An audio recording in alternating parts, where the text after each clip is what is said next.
Que la paix soit sur vous.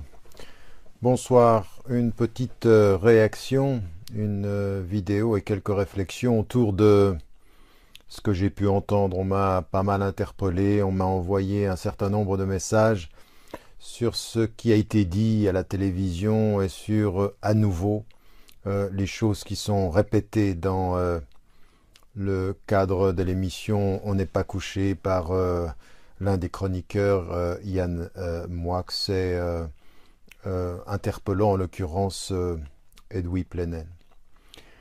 Encore une fois, je ne sais pas quand on va sortir de ces propos et quand on va sortir de cette obstination, cette espèce de diabolisation, si on en sortira un jour, construite, et ils le savent pour beaucoup d'entre eux, sur un mensonge caractérisé, sur quelque chose que des choses que je n'ai pas dites, ou cette accusation du double discours. En fait, je suis plutôt dans mon discours et dans ma présence comme un révélateur du malaise français.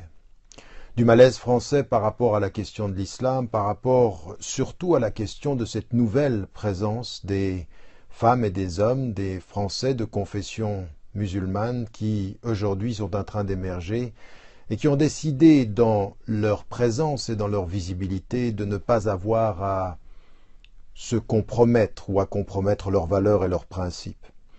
Et donc comme on n'arrive pas à trouver dans mon discours depuis tellement d'années, 25 ans, quelque chose qui soit de l'ordre de ce double discours, on l'invente et on dit double discours, donc tout ce qu'on entend et qui est presque trop beau pour être vrai, il faut qu'on le torde. Et on a pu assister, dans ce que j'ai pu voir et qu'on m'a envoyé, à du réchauffé encore hier soir. De voir l'animateur Laurent Ruquier dire que j'ai un triple discours est atterrant, parce qu'en l'occurrence, au minimum, on l'accuse et on dit il s'est arrêté à cela, et ça déjà, c'est trop, parce que de le dire de cette façon-là et de laisser entendre que ce soit une vérité. Et puis ensuite, il y a ce que le chroniqueur avance, Yann Moix, et qui dit des choses qui sont totalement sorties de leur contexte et qui ne sont pas les vraies citations et qui ne le sont pas de la façon dont les choses ont été explicitées. Et il le sait également du Caroline Fourest réchauffé. Et donc en l'occurrence ici, ce que j'ai pu dire sur Charlie Hebdo et que j'ai répété en l'occurrence, oui, l'humour de lâche sur la façon dont il stigmatisait une communauté, stigmatisait une religion. On disait et on nous expliquait ils font la même chose avec tout le monde. Non, ça ce n'était pas vrai, ils le savaient très bien, pas de la même façon. Effectivement, je les ai même appelés sur la question de l'argent, à donner l'argent qu'ils gagnaient à des œuvres caricatives, si véritablement telle était la vérité de leur engagement. Et puis de la même façon, sur la question de l'homosexualité, je me suis tellement expliqué sur ma position qui est extrêmement claire que je ne reviendrai même pas là-dessus, comme la seule chose qu'a pu dire dans un livre où il y a 224 fautes factuelles, le livre de Caroline Fourest, eh bien, Moix se fait du réchauffé pour entretenir, en l'occurrence, la diabolisation. Dans la France de l'après-Charlie, voilà où nous en sommes. Déchéance de la nationalité, stigmatisation, état d'urgence permanent. Et l'on continue, et l'on entretient ce discours-là. Et en plus, nos journalistes, comme cela est le cas, qui critiquent les politiques, mais qui sont en fait le véhicule et le moyen de l'entretien de cette atmosphère qui est totalement négative et qui est véritablement l'expression du délitement de ce que nous avons. Alors d'entendre ceci encore et encore, ça fait 10 ans, et qu'on revienne avec le moratoire, et qu'on me dise, mais je ne sais pas, ils entendent où ce que je n'ai jamais dit, et pourquoi sont-ils si sourds à ce que je répète? Car au fond, c'est pas moi qu'on insulte en disant ça. Les près de 2 millions de ceux qui me suivent sur Facebook, ou ceux qui sont plusieurs centaines de milliers sur Twitter, et vous m'écoutez à l'heure actuelle, Et en l'occurrence, tous ceux qui viennent à toutes les conférences, et ils le savent sur le terrain, les renseignements généraux ne cessent de dire, dans les salles où ils se présentent, c'est toujours plein. Ils savent ce que je dis. Où est-ce que je le dis, ce double discours? Où est-ce que je dis ce qu'ils entendent? Et où est-ce que je peux m'exprimer pour qu'ils entendent ce que je dis? À partir d'un certain moment, c'est sidérant, la mauvaise foi. C'est sidérant d'en arriver là.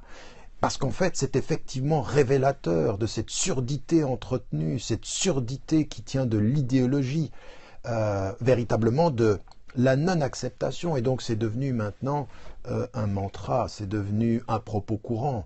Il est l'homme du double discours et on le répète pour s'en persuader. Mais par contre, dans la confrontation directe, où sont-ils? Où il est, BHL, dans la confrontation directe? Où ils sont? Pourquoi ils ne sont pas dans le débat quand on lui a proposé une fois à l'époque à LCI, il s'est désisté une semaine avant? Pourquoi? Parce qu'il a le mensonge qui le caractérise et la mauvaise foi. Parce que quand on en vient aux arguments et dans ce qu'on dit, eh bien, ici, les choses sont différentes. Au fond, plus que de s'en tenir, de me critiquer moi et de me diaboliser, c'est une double insulte. Autant c'est insultant de voir que celui qu'on choisit pour parler de l'islam de France est soit Chalgoumi, qui ne sait pas articuler une réflexion et qui est dans le compromis permanent, ou alors un certain nombre d'intellectuels qui disent exactement ce qu'on a envie d'entendre. En fait, on n'est pas dans le dialogue, on est dans ce que j'appelle un monologue dialogué. On parle avec soi, on est content, on s'ouvre. Tant que l'interlocuteur a un nom exotique et une couleur de peau exotique, mais qu'il dise ce que l'on a envie d'entendre, on est dans le monologue avec quelqu'un qui a l'apparence de l'autre. C'est pathétique.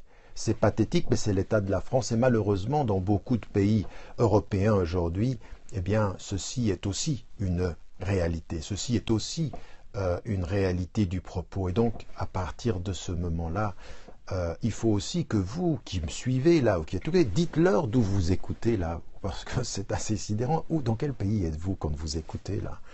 Tous ceux qui sont de la France ou de l'étranger, qu'ils entendent, vous avez-vous entendu un double discours? Vous avez-vous, parce que si moi j'ai un double discours, c'est-à-dire que tous ceux qui sont en train de m'écouter et qui m'écouteront sont des tordus. Vous êtes des tordus et vous avez un esprit aussi tordu que l'est le double discours que j'ai pour que vous puissiez le comprendre. Parce que sinon ça ne marcherait pas. Pourquoi vous m'écouteriez alors? Et donc ici, à partir d'un certain moment, on va, de toute façon, ça prête à sourire, parce que à la sortie du dernier livre, là, il n'y a pas eu une invitation, deux invitations, une de LCI et l'autre de TV5 Monde, dont il faut saluer le courage en l'occurrence, parce qu'au-delà de ceci, bah, rien.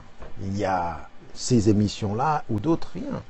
Et après, on vous dit l'après-Charlie de la France, dont Charlie serait l'expression de la liberté d'expression. Ah, eh bien, dis donc, c'est une liberté d'expression qui est bien sélective, en l'occurrence, et qui est véritablement problématique par rapport à un certain nombre d'interlocuteurs. Et donc, il y a une autre chose que j'aimerais dire, parce qu'on en est arrivé à dire, oui, Tariq Ramadan, le BHL des musulmans, sur des propos totalement le BHL des musulmans.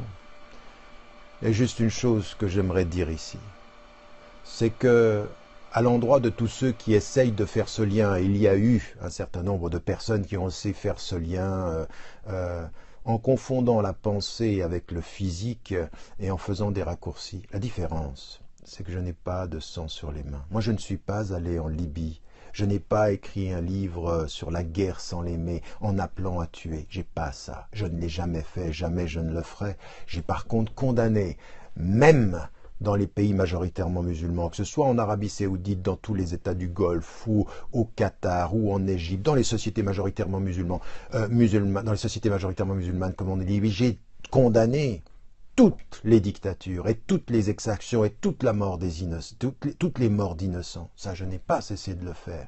C'est pas le cas de l'intellectuel médiatique qui peut, en sortant son ouvrage, se présenter seul à tous les plateaux et dont la contradiction est risible. L'homme qui se présente comme un messie et qui est allé libérer la Libye parce qu'il aimait les Libyens, comme s'il n'y avait pas de lien dans son engagement en Libye et quelques intérêts de pays dont il défend la politique la France accessoirement et Israël fondamentalement. Parce que ça, c'est une autre chose. Autant la critique doit être sans sélection concernant le meurtre d'innocents, mais son silence caractérisé par rapport aux civils palestiniens tués, à ce qui est la réalité de la politique israélienne. Et lui, il serait l'expression de la justice et de l'honneur de quelqu'un comme le chroniqueur de On n'est pas couché, Yann Moix, qui dit est-ce que c'est un intellectuel responsable ou respectable, et qui lui se plie devant son ami BHL, qui, pour le coup, comme le disait un autre philosophe, est un peu un rigolo. Mais c'est un rigolo qui est dangereux par la politique qu'il mène et qui en arrive à nous expliquer dans son livre et depuis tant d'années que la critique de la politique de l'État d'Israël, parce que c'est ça au fond qu'il est en train de dire, équivaut, et l'antisionisme équivaut à l'antisémitisme. C'est faux scientifiquement, c'est tordu idéologiquement, et c'est grave sur le plan du terrain quand on voit aujourd'hui ce que la politique israélienne est en train de faire subir à des centaines de milliers d'innocents. Ça aussi, il faut le dire, et ça, il faut le dire avec force, n'est-ce pas? Donc quand on vient me faire des comparaisons de cette nature-là, prenons les faits et essayons de regarder, en l'occurrence, qui fait quoi et qui dit quoi dans ce débat-là. J'avais juste envie de répondre à ces propos éculés, à ces redites, pour que cette voix soit entendue, parce qu'elle ne le sera sans doute pas ailleurs, et que de là où vous êtes, vous compreniez qu'à partir d'un certain moment, au-delà de la personne et de la diabolisation, ce qui est en jeu dans tout cela, c'est ce que ça révèle. L'incapacité de la France actuelle, qui malheureusement déteint sur beaucoup de pays européens, d'avoir un débat constructif, un débat pluriel, ce à quoi j'appelle depuis des années, depuis 25 ans. Ah non, je ne me tairai pas sur le droit et la dignité des hommes. Non, je ne me tairai pas sur la politique étrangère de la France, ni des États-Unis, ni de la Grande-Bretagne où je vis, ni je me tairai sur la politique des pays majoritairement musulmans, sur le traitement inique et injuste des migrants dans les États du Golfe, les uns après les autres, partout où je vais, que ce soit en Arabie Saoudite, dans les Émirats Arabes Unis, au Qatar, ça on ne pourra pas trouver de double discours. Il n'y en a pas d'ailleurs et ils le savent. Donc ce combat-là, il va continuer, il continuera avec force et détermination. Mais en ne laissant pas non plus, en l'occurrence, au-delà de ceci, la réalité de cette diabolisation, atteindre finalement ce qui est le fondement de cette résistance, le fondement de ce travail, et qui est celui de mettre en évidence à vous qui m'écoutez, que vous soyez en France et d'ailleurs partout de là où vous écoutez, la vérité de ce que doit être notre engagement, avec assurance et avec détermination, connaître et dire son sens de l'appartenance à un pays, à la nation, à la France, dire avec force que nous n'allons jamais nous départir du droit à l'égalité, à la justice sociale, à la réflexion avec ceux et celles et ceux qui en France sont des femmes de bonne volonté, athées, agnostiques, juifs, chrétiens, bouddhistes, hindous, quelle que soit leur affiliation. C'est ensemble qu'il faudra mener ce travail-là. Alors, je le répète et je le répète avec la détermination. On peut continuer à présenter Chalgoumi et compagnie, Caroline Forest, qui a fait du mensonge la réalité de la construction de sa production intellectuelle, quel que soit le sujet d'ailleurs, ou de BHL le même. Quand même, il y a quand même des choses qui sont absolument sidérantes dans tout ceci. Et donc, à tout cela, il faut répondre avec la dignité de ceux qui ne baissent pas pavillon, avec ceux qui ont une conscience, et à celui qui ose, avec l'assurance de l'arrogant qui parle de l'absent quand il n'est pas en face de lui et dire « votre pensée n'est pas respectable, vous n'êtes pas un intellectuel respectable ». L'histoire pourra dire, l'histoire du présent, l'histoire de maintenant dira qui, aujourd'hui, dans le débat qui est le nôtre, a gardé une ligne et a été à la fois critique à l'intérieur des sociétés majoritairement musulmanes comme des communautés musulmanes à l'endroit des musulmans et comme un citoyen européen, comme un citoyen suisse, comme un citoyen français, bientôt peut-être. En l'occurrence, cette cohérence dans la critique et cette clarté du propos que je me suis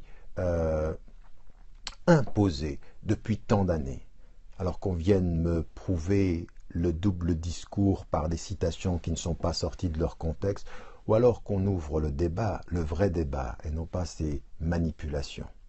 Voilà, quelques mots et quelques réflexions. Je m'arrête là pour dire que dans tout ce qui est le combat qui est le mien et qui est celui de tellement de ceux qui m'écoutent ici, c'est simplement de mettre en évidence il y a une dignité à préserver. Et à ceux qui ne veulent pas entendre, nous répéterons, jusqu'à ce qu'écoute s'en suive. Et à ceux qui attaquent et qui mentent, nous rétorquerons, jusqu'à ce que rectification s'en suive. Et quant à ceux qui continueront à être de le déni de ce qu'est la France aujourd'hui, plurielle et digne de la réalité, de cette diversité religieuse, culturelle, de ces mémoires qui la constituent, eh bien nous montrerons dans les années à venir, dans le quotidien, que finalement cette diversité est la richesse et que cette diversité est l'avenir. Pas sur un terrain de football, mais dans les rues, dans les cités, dans les écoles, dans la mixité sociale, dans le respect de soi. Si un jour vous avez entendu autre chose de ma part, hors de ces distorsions et de ces mensonges, de ceux qui, dans n'importe quelle université du monde, seraient recalés, tellement ils mentent sur ce qu'ils citent, tellement ils n'ont aucune référence de ce à quoi ils réfèrent, et qui, en l'occurrence, jouent de la diabolisation. On a connu ceci dans l'histoire, il faut rappeler aux gens, la diabolisation, elle tiendra un temps, mais quand les faits sont du côté d'une certaine vérité, la vérité prévaut après un temps. Je vous remercie, que la paix soit avec vous, et puis l'engagement continue, la pensée critique, la pensée cohérente, et puis aussi le